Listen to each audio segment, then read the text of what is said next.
돈이 되는 뉴스로 바로 시작하겠습니다. 와이즈 경제연구소 차영주 소장과 함께합니다. 안녕하세요. 안녕하십니까? 네, 자, 첫 주제가 네. 외국인들 사기 시작했다인데 네, 사실 네, 오늘 네. 좀 발 빼고 나가서 아쉽긴 합니다. 이 이슈를 우리는 어떻게 봐야 할까 하나하나 보도록 하겠습니다. 최근 우리나라 순매수 전환된 부분이 영국은 여전히 이제 매도 포지션이지만 그래도 장기물이라고 여겨지는 미국계가 7월 들어서 순매수 전환된 부분 포착됩니다. 미국인들이 그동안 팔다가 이제 매수 전환이 된 거고요. 다음 보겠습니다. 환율 녹록지 않은 상황이긴 합니다. 지금도 이제 1,330원 근처까지 바짝 올라왔어요. 다가서고 예. 있는 상황입니다. 사실은 이렇게 되면 외국인들이 우리 시장에 적극적으로 들어오기 쉽지는 않은 모습인데요. 다음 보실까요? 이걸 우리가 어떻게 봐야 할 것인가. 사실은 연준의 긴축 의지로 인해서 불안 심리가 다시금 좀 발동되고 있는 상황입니다. 환율은 녹록지 않은데 외국인이 사고 있다. 이거 어떻게 풀이하고 계세요? 일단 몇 가지 일단 환율부터 좀 보죠. 환율 속도가 좀 너무 가파릅니다. 예. 어제 1,300원대 올라온 이후에 1,320원대 올라온 이후에 오늘 1,330원까지 지금 이제 급등해 버렸어요. 오늘 아침에 시초가부터 5원 급등해가지고 시작을 하는데 심상치가 않습니다. 물론 우리가 한두 달 전에 1,350원까지 가능성을 열어놨었어요. 그때 이제 처음으로 1,300원대를 넘어서면서 1,350원대까지 열어놨다가 다시 1,300원 밑으로 좀 들어왔었죠. 그때 당시에 이제 몇 가지 요소가 있었죠. 달러가 워낙 강세이다 보니까 그것 때문에 환율이 약세였었고 유로존에서 문제가 생기면서 상대적으로 달러 강세가 더 이루어졌다라는 거였었어요. 근데 지금 그 상황이 다시 재현되고 있습니다. 현재 지금 영국의 인플레이션이 10%가 넘어섰어요. 그러면서 유로화가 약세를 보이면서 달러 강세가 현재 지금 그러니까 유로화가 약세다 보니까 상대적으로 달러 강세. 우리가 달러 가격을 결정하는 달러 인덱스 중에 유로존과 영국 파운드와의 합치면 굉장히 큰 역할을 하고 있기 때문에 그런 부분들 때문에 달러 강세가 더욱더 이루어지고 있다라고 좀 말씀드릴 수가 있겠죠. 더군다나 지금 현재 9월 달에도 여러 가지가 있습니다. 최소한 50bp는 할 것 같죠. 그렇게 된다면 금리가 미국 이제 3%대 진입합니다. 이렇게 된다면 미국으로서의 자금 역전에 대한 우려감들 여러 가지 뭐 복잡한 셈법이 다시 시행이 됐다라고 좀 말씀드릴 수가 있겠죠. 이러한 상황에서 외국인들이 들어왔다. 이거는 우리가 좀 시차가 있습니다. 지금 우리가 1,330원이지만 지금 나온 자료는 7월 달 자료예요. 근데 7월 달 자료 여러분들이 생각해 보시면 7월 달에 2,300에서 2,400 삼성전자랑 SK하이닉스가 끌어줬어요. 그리고 8월 들어서 2,400에서 2,500 올 때는 중대형 대형주들이 끌어면서 삼성전자, SK하이닉스가 머물러 있었었죠. 네. 어제 이제 삼성전자 외국인 산 걸 제외하고 한다라면 그러니까 결국 삼성전자를 5만 전자에서 6만 전자까지 끌어올린 원동력이 됐다라고 보시면 될 것 같아요. 그래서 이게 지금 외국인들이 잠깐 들어왔었다라고 아직까지는 그렇게 해석을 해야지 이것을 기점으로 해서 외국인들이 다시 들어오고 있다라고 해석하기에는 아직까지는 좀 지켜봐야 될 것 같아요. 나쁜 소식은 아니에요. 예. 나쁜 소식은 아니고 일단 2,300에서 2,400에 삼성전자 들어왔던 것을 확인하는 지표다. 이렇게 좀 말씀드릴 수가 있겠죠. 자, 종합적으로 보면 이렇습니다. 지금 이제 어제 삼성전자를 외국인들이 이제 산 것에 대해서 많은 분들이 궁금해하시고 여러 가지 해석들이 나오기 시작했어요. 장 막판에 삼성전자 바싹 당겨줬기 때문에. 근데 SK하이닉스는 안 당겼죠. 그리고 오늘 같은 경우 다시 또 힘을 놔주는 그런 모습들을 보였는데 지금 이런 모습들로서 저는 조금 말을 만들어갈 수 있을 것 같아요. 1,320원에서 우리가 기준 환율인 1,250원 정도까지 적정 환율이라고 보여지는 1,250원까지 환 플레이를 하면 5.7% 수익이합니다. 삼성전자 가만히 있어도 삼성전자가 6만 원에 가만히 있어도 1,320원에 사서 1,250원에 팔면 5.7%가 나와요. 네. 그러면 충분히 플레이 해볼 만하죠. 근데 갑자기 또 환율이 지금 여기서 1,320, 1,330원 빠지면 1,330원에 들어오는 게 낫죠. 1,220원보다는. 그러니까 지금 이렇게 갑자기 이렇게 움직이면 외국인도 그 플레이를 하려다가 야 이거 좀만 더 기다려보자. 그럼 더 수익이 날 수 있는데 이럴 수도 있는 거죠. 조금 이제 매도 시점을 늦추는. 매수 시점을 좀 더 뒤로 미루는 거죠. 1,320원 정도가 지난번에 1,320원 정도 했으니까 여기 사서 1,250원에 팔아야지라고 했는데 야 1,330원이야? 야 50원까지 가는 거 아니야? 그럼 차라리 그때 사는 게 더 수익률이 좋아지지? 팔을 뺄 수 있죠. 우리가 그렇잖아. 야, 내가 예를 들어서 삼성전자를 6만 원 깨지면 사야지라고 했는데 6만 원이 푹 깨져버린 거예요. 그러면 야 5만 5천 원까지 기다려볼까? 이렇게 생각할 수 있는 것처럼 외국인들도 환 플레이를 할 때는 그런 가능성도 지금 배제할 수 없다라고 보는 거죠. 시장 질적으로는 좋지 않은 내용. 그렇죠. 지금 우리가 그 예. 삼성전자에 대해서 우리가 좋은 점, 나쁜 점 따지면 서로 한 10줄 이상 쓸 수 있을 것 같아요. 예. 삼성전자에 대해서 지금 뭐 여러 가지 좋은 점도 있지만 나쁜 점은 뭐 치포 동맹이라든지 뭐 예. 재고 사이클이라든지 뭐 여러 가지 막 서로 막 이런 상태에서 지금 우리가 외국인들이 본 거는 어제 같은 경우 외국인들이 왜 들어왔느냐에 대해서 어느 누구도 설명 제대로 못하는 상황이잖아요. 많은 분들이 어제부터 막 궁금해하시고 많은 방송에서 얘기를 했을 텐데 결국 수급 논리거든요. 그러니까 수급을 주최하는 측에서 산 거고 오늘 그 수급 주체가 빠진 거예요. 그래서 지금은 외국인들 같은 경우는 어떤 펀드멘탈로 들어온다기보다는 수급 논리로 지금 봐야 된다. 그래서 더군다나 지금 뭐 미국계 자금, 노르웨이 자금들 이런 거 좀 들어온다라고 보여지긴 합니다만 절대치로 보면 아직 좀 미약하다. 이렇게 해서 일단 뭐 8월도 이제 지나고 9월 달에 수치가 확인되긴 해야 되겠습니다만 네. 일단 뭐 이 정도로 우리가 이해하게 돼야 될 것 같아요. 일단 외국인들이 우리가 금리 역전 상황에서 발을 적극적으로 빼고 있는 것 같지는 않다. 우려했던. 예. 두 번째는 1,320원 오히려 환율이 더 많이 빠지면 외국인들이 환차익을 볼 수 있는 단기 유동성이 들어올 가능성은 있다. 예. 그다음에 세 번째 삼성전자가 최소한 6만 전자를 깨고 내려가기 쉽지 않고 지수도 2,300 다시 갈 가능성은 현재로서는 보기 어려울 것 같다. 이 정도로 정리하면 될 것 같습니다. 삼성전자 5만 전자 가기 쉽지 않아 5만 전자로 다시 내려가게 된다면 지수가 2,300 다시 가야 되기 때문에 그러한 상황은 아닐 것 같아요. 여기서 올라가는 문제는 별개고 예. 여기서 더 밀리거나 뭐 그런 물론 이제 치포 동맹과 관련해서 예. 또 한번 어떤 뭐 리스크가 발생할 가능성도 배제할 수는 없습니다만 현재 상황으로만 놓고 보면 여기서 조금 횡보해 주는 게 오히려 증시에는 더 도움이 될 것 같아요.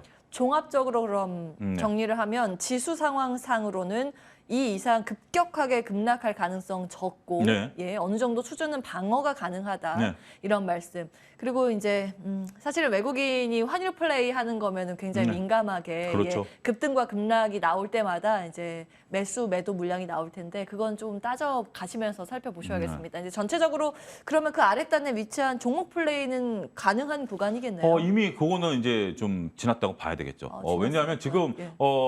지난주 이번 주 화요일까지 그랬죠. 화요일부터 예. 나타나게 그러니까 지난주 금요일까지로 깔끔하게 정리하면 삼성전자가 SK랑 SK하이닉스가 움직이지 않고 예. 밑에는 중대형주들이 2,400에서 2,500까지 지수를 끌어올렸죠. 뭐 자동차, 뭐 엔터, 태양광, 항공우주, 뭐 조선, 뭐 다 돌았죠. 다 도는 상황에서 일단은 기술적 반등. 제가 항상 말씀드렸다시피 2,550까지는 매매 별로 하지 마시고 기다려라. 다 올라온다. 거기서 선별될 것이다라고 말씀드렸던 큰 기조였었죠. 근데 지금은 삼성전자가 어제 움직이기 전에 벌써부터 그런 어떤 움직임이 수요부터 나왔죠. 일단 예. 꺾였죠. 꺾였고 이런 지금 순환매가 오늘 이제 조선주 좀 돌긴 합니다만 그렇게 지난주처럼 강력하지 않잖아요. 그러면서 전반적으로 순환매도 일단락된 것으로 보여지고 여기서 여러분들이 지금 저는 필요한 건 그거 같아요. 여기서 올라가길 바라기보다는 일단 덜 빠지길 바라야 되고 예. 그다음에 여기서 얼마만큼 옆으로 기어주면서 체력을 다시 모으느냐. 지금 증시 체력이 고객위탁금이 올 초에 60조 대에서 지금 55조 대로 떨어진 이후에 물론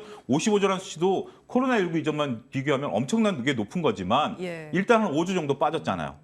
더군다나 여기에 지금 신용장고도 우리가 높았을 때 올해 초에 26조에서 지금 17조로 빠졌고 그만큼 빠진 거예요. 그다음에 예. 거래 회전율도 2019년 이전으로 돌아가 버렸어요. 그러니까 거의 매매를 안 하는 상황이에요. 예. 반면에 서학개미로 지금 빠져나간 돈이 우리나라 코스피 거래량의 5분의 1이 지금 매일같이 서학개미가 돌고 있어요. 그렇게 된다면 국내 시장에 있어서의 유동성과 체력이 현재로서는 이걸 더 이상 끌어올리기에는 좀 버겁다. 버거우면 어떻게 되죠? 우리가 산에 올라가다가 힘들면 어떻게 되죠? 쉬어야죠. 여기서 무리하면 어떻게 되죠? 탈진해버립니다. 그렇기 때문에 지금은 쉬는 구간이다. 잘 쉬어줘야 예. 체력을 보충해서 다음에 또 등산할 수 있다. 이렇게 예. 여러분들 이해하시면 될 것 같습니다. 자, 그러면 지금은 일단 적극적으로 매매하기는 좀 어려운 구간입니다만 그렇죠. 쉬면서 여러 가지 데이터들 체크해 보도록 하겠습니다. 자, 두 번째 기사 한번 볼 텐데요. 골드만삭스에서 인플레 감축법 덕볼 배터리 저장과 수소 관련주 사라 이렇게 이야기를 했습니다. 이 골드만삭스에서 언급하는 종목들 정리가 돼 있습니다.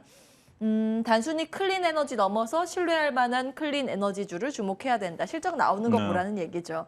대표적으로 에너지 신뢰성 보장할 배터리 저장 쪽으로 테슬라, 스템 유망하다. 예, 테슬라를 전기차로만 보시는데 사실은 이 그린 에너지 쪽도 같이 하고 있잖아요. 네. ESS라던가 탄소 배출권으로도 굉장히 많이 이익을 얻고 있는 그런 기업입니다. 그리고 여기에서 같이 제시하고 있는 태양광주 중에서는 엠페이즈 에너지, 솔라 엣지 이야기를 하고 있고 수소 분야에서는 원전 서비스에서 사업 넓히는 베이커 휴즈 추천을 했습니다. 자, 이걸 이제 관전 포인트로 우리나라로 한번 엮어서 풀어주시죠. 과연 그래야 될까요? 아, 우리나라는 없나요? 아니요, 우리나라가 없는 게 아니라 지금 여기서 지금 보면 우리가 예. 이제 미국에서 골드만삭스, 저는 그래요. 골드만삭스가 얘기한 종목이 그동안 관심이 있었지만 그렇게 올라간 적이 있었냐라는 게 첫 번째 제 개인적인 견해고요. 어찌됐든 골드만삭스가 얘기에 따라서 우리나라 관련주를 찾는다? 글쎄요, 찾아보죠. 여기서 얘기한 것은 배터리 저장이에요. 배터리 예. 저장은 ESS 장치라고 말씀을 드렸어요. 지금 테슬라 같은 경우 그 배터리 그 교환 프로그램에 따라서 테슬라 자동차, 지금 테슬라 같은 경우 미국 시장 점유율이 70%고 우리나라 현대기아차가 9%예요. 예. 70% 막대한 전기차가 운영되면서 수많은 폐배터리들이 쏟아지고 있을 거 아닙니까? 뭐 오래된 배터리도 나오고 사고가 나서서 생기는 것도 있고 예. 뭐 다양한 종류의 폐배터리가 있는데 테슬라는 그걸 지금 한쪽에 쌓아놓고 있어요. 리사이클을 못하고 다 쓴 배터리 쌓아놓고 있어요. 있다고요? 그래서 지금 테슬라가 이번에 그 언론에 공개된 게 테슬라 예. 내부 문건이 언론에 공개되지 않았습니까? 한두 달 전에. 그걸 이제 ESS 장치로 쓰겠다라는 거죠. 지금 그거에 예. 대한 얘기예요. 그러니까 지금 이 배터리 저장이라는 게 예. 새로운 어떤 우리나라의 어떤 관련 사업을 보는 게 아니라 지금 그 테슬라가 막대하게 지금 창고에 쌓아놓고 있는 그 폐배터리를 가지고 ESS 장치를 그 사업을 하겠다라는 거예요. 더군다나 미국 같은 경우는 지금 만약에 사막 한가운데에다가 전기차 충전소를 만들어줘야 될 거 아니에요. 예. 그래야 테슬라 같은 경우 대륙을 달리죠. 일주하는 거 아니겠습니까? 그러면 우리나라 같은 경우는 지금 법상 거기에 한전 라인이 깔려야 돼요. 우리나라는 모든 전기 공급은 한국전력만 할 수 있습니다. 근데 사막 한가운데다 전선을 깐다는 게 돈이 얼마나 들겠어요? 근데 미국 같은 경우는 ESS 장치를 이용한 전기차 충전소가 법상 가능합니다. 그러니까 결국 예. 테슬라 같은 경우 막대하게 쌓여있는 배터리를 사막 한가운데다가 그냥 쌓아놓고 거기다 충전시켜서 전기차 스테이션으로 만들어내는 거예요. 그 사업을 하겠다라는 거예요. 예. 미국만 가능한 얘기죠. 미국이니까 가능한 얘기고요. 그렇군요. 그런 것에 이제 관심을 갖자는 거고 수소 관련주 같은 경우도 지금 현재 미국 같은 경우는 수소에 대한 것들이 별로 지금 인식이 그렇게 크지가 않아요. 그래서 예. 이제 이런 것들 시작하는 거고 솔라 에너지 같은 경우 이제 보조금을 받는데 여러분들 그 에너지 그 인플레이션 감축법을 보면 네. 이쪽에 들어가는 보조금이 생각만큼 그렇게 크지는 않아요. 크지는 않고 단지 이제 우리나라에서 저는 찾자면 하나솔루션 같은 경우 OCI의 하나솔루션은 다른 게 뭐냐면 하나솔루션 미국 공장이 있어요. 미국 공장에서 이번에 인플레이션 법안에 수혜를 받을 수 있어요. 보조금을 받을 수 있기 때문에 OCI 미국 공장이 없기 때문에 그걸 못 받아요. 그런 부분들을 여러분 지금 오늘 하나솔루션 올라가는 이유가 그거고 그런 부분들로 여러분들이 좀 구분해서 미국에서 이 법에 대해서 통과가 됐고 거기서 수혜를 볼 수 있다. 우리가 이제 현대기아차가 피해를 보다 보니까 피해죠. 너무 그 피해를 보다 보니까 그러면 수혜주를 좀 뭘 좀 찾아야 되는 거 아니야?라고 이제 생각하실 수 있는데 실질적으로 이 지금 골드만삭스의 얘기는 예. 지금 현재 미국에서 벌어지고 있는 현상들에 대한 어떤 인식들이고요. 그 속에서 우리가 찾자라면 태양광 업체들의 미국 공장이 있는 업체들 이런 것들 좀 봐야 된다. 한 가지. 우리는 지금 현재 배터리 부분에 있어서 그 폐배터리는 나중에 추가적으로 하죠. 뭐 그런 다음 부분들 저희 주제로 그런 잡았어요. 부분들을 감안하면 우리는 좀 결이 다르다. 그 부분을 제가 선을 좀 그어야 될 것 같습니다.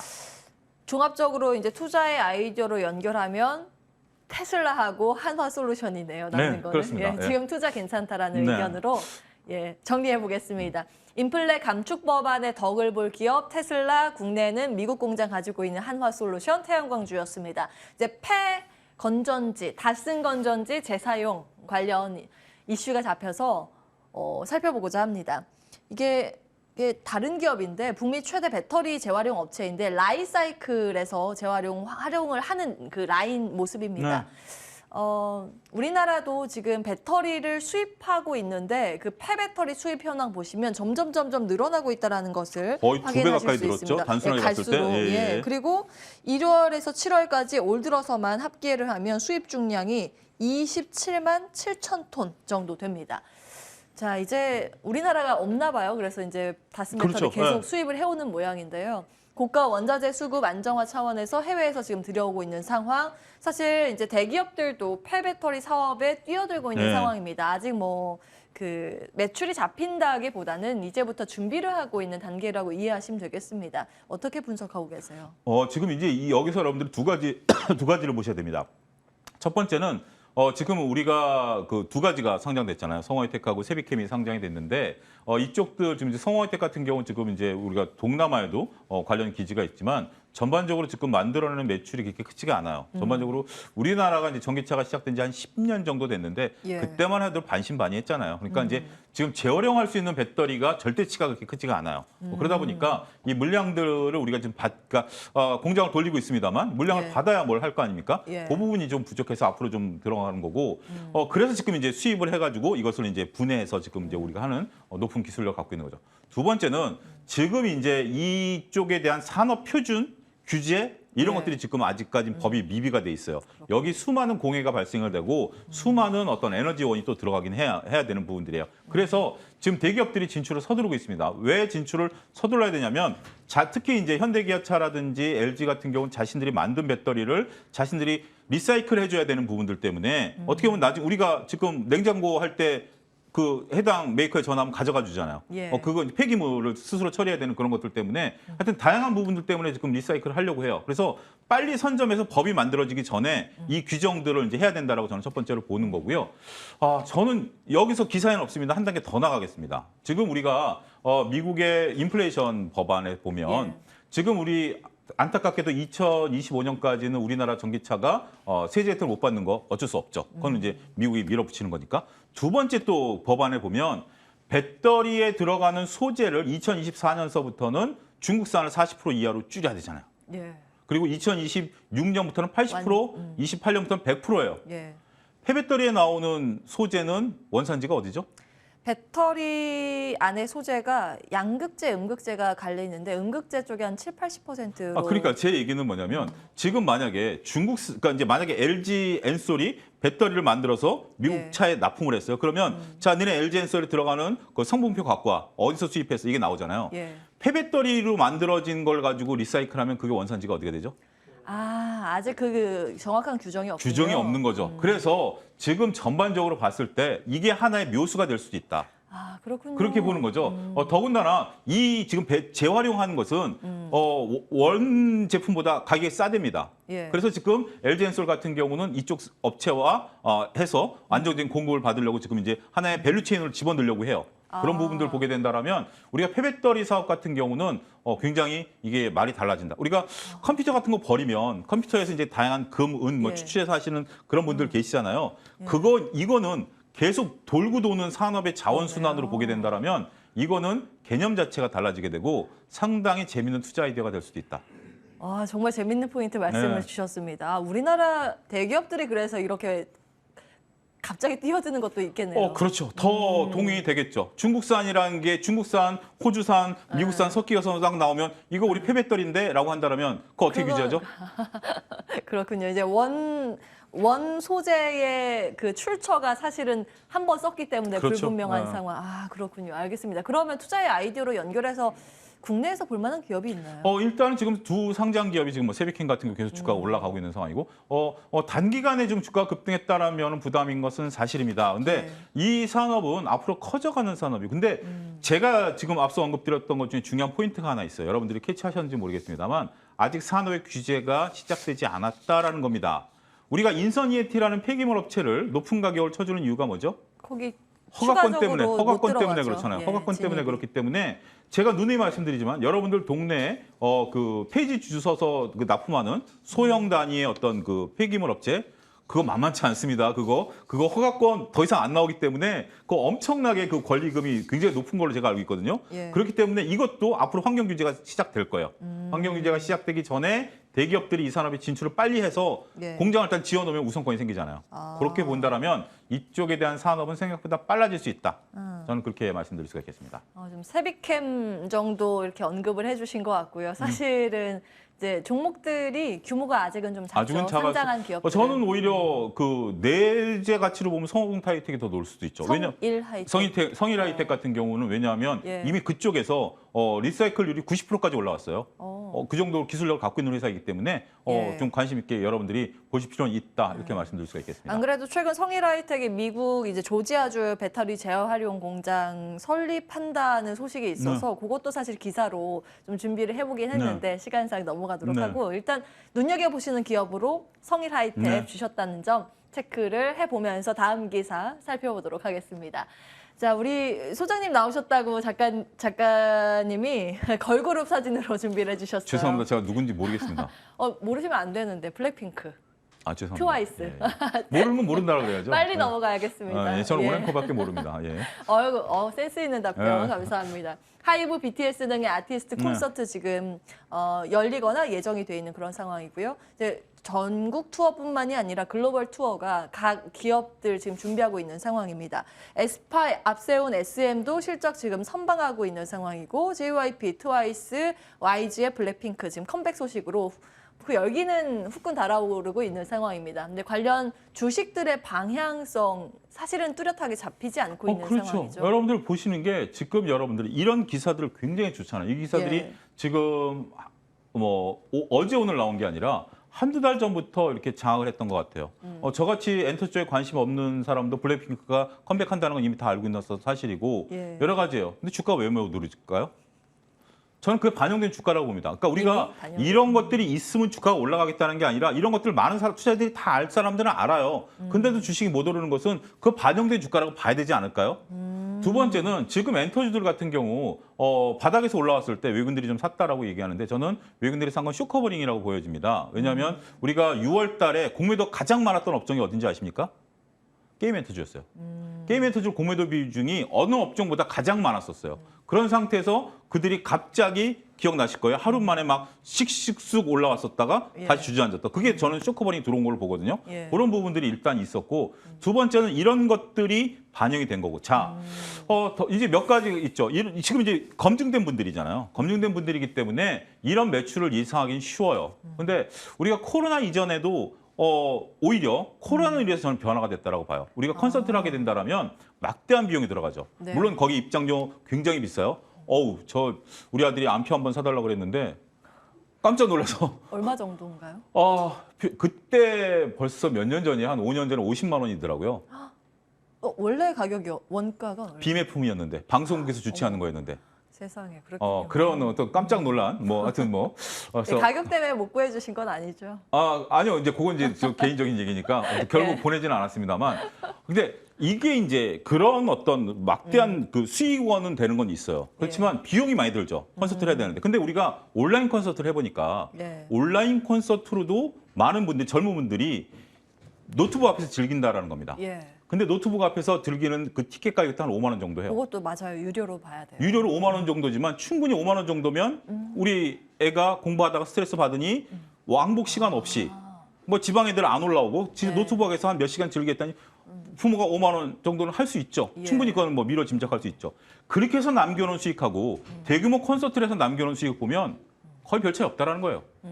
굳이 대규모로 컴백쇼 해가지고 한정된 인원을 받느니 온라인으로 5만 원으로 전 세계에 뿌려버리면 어떤 게 더 수익일까요? 근데 지금 각 기업에서 하고 있는 쪽이 오프라인하고 온라인이랑 동시에 하는 동시 생중계이긴 합니다만 이게 저는 새로운 트리거가 될 만한 것이냐라는 부분에 대해서 한번 고민해 보자라는 거예요. 나쁘다라는 것들이 아니라 이미 시중에 다 알려진 사실이고 이러한 사실들을 바탕으로 했을 때 과연 이게 새로운 어떤 모멘텀이 될 것이냐라고 봤을 때는 조금 깔고 가는 성적이긴 하겠습니다만 플러스 알파가 되기엔 좀 조심스럽다. 뭔가 강력한 모멘텀으로 점수를 주기에는 아쉽다. 우리가 이제 BTS라든지 하이브라든지 JYP 블랙핑크라든지 이런 분들 말고 예를 들어서 이번에 하이브가 올라온 게 BTS가 지금 막 어떻게 보면 혼동 속에 있는 상태에서 새로운 그룹이 나와서 실적을 견인했잖아요. 그런 것들이 필요하지 않을까 저는 좀 말씀드리고 싶어요. 알겠습니다. 일단 긍정적인 이슈임에는 분명하지만 깔고 간다라는 표현을 해주셨는데 결국 이것이 이미 주가에 다 반영이 됐던 측면이 있기 때문에 뭔가 모멘텀의 신선도 측면에선 약하다. 뭔가 우리가 예상할 수 없었던 새로운 것들이 나와야 레벨업이 가능하다. 이런 내용으로 정리해 보겠습니다. 엔터주까지 점검해 봤습니다. YG 경제연구소 차영주 소장과 함께했습니다. 고맙습니다. 감사합니다.